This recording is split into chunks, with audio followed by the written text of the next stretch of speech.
Hi guys, this is Anders talking to you on the World Wide Web or wherever you are.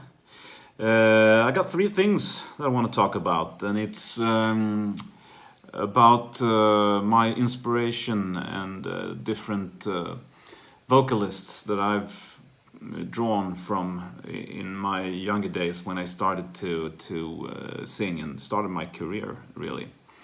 And the first one I want to talk about is Mr. Tony Martin, the former singer of Black Sabbath. He was a huge influence on me. I started listening to Eternal Idol, and I want to talk about that specific track, how it also colored my view on music, I think.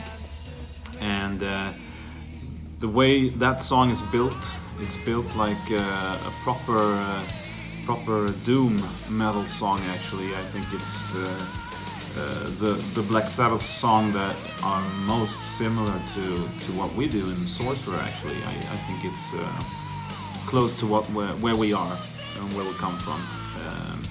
He has an amazing expression in that song, and if you can hear, I hope the video will come up here somewhere so you can listen to it.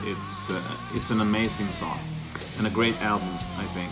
I think it's just short of Headless Cross by that much.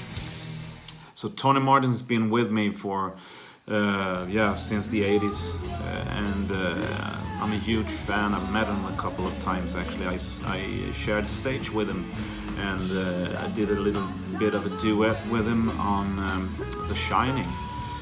I think you can find it on YouTube somewhere. That was that was number one. Number two is Ronnie James Dio, of course. Also a huge impact on me, and more perhaps on his musical style and the way he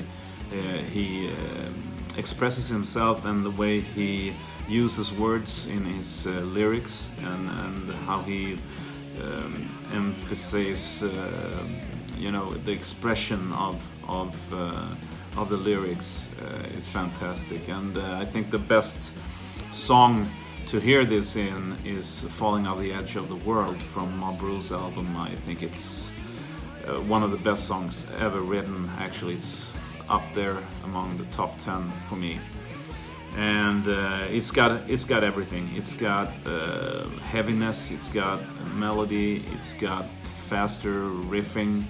I think it's a complete song, actually, and one that I listen to a lot still every day. Ronnie James Dio has had a special kind of voice and a special kind of way to connect with the audience. I think that was really great, all the way from Elf and Rainbow and all the bands he's soloing and solo artist and everything. So I think he was he disappeared many years too early.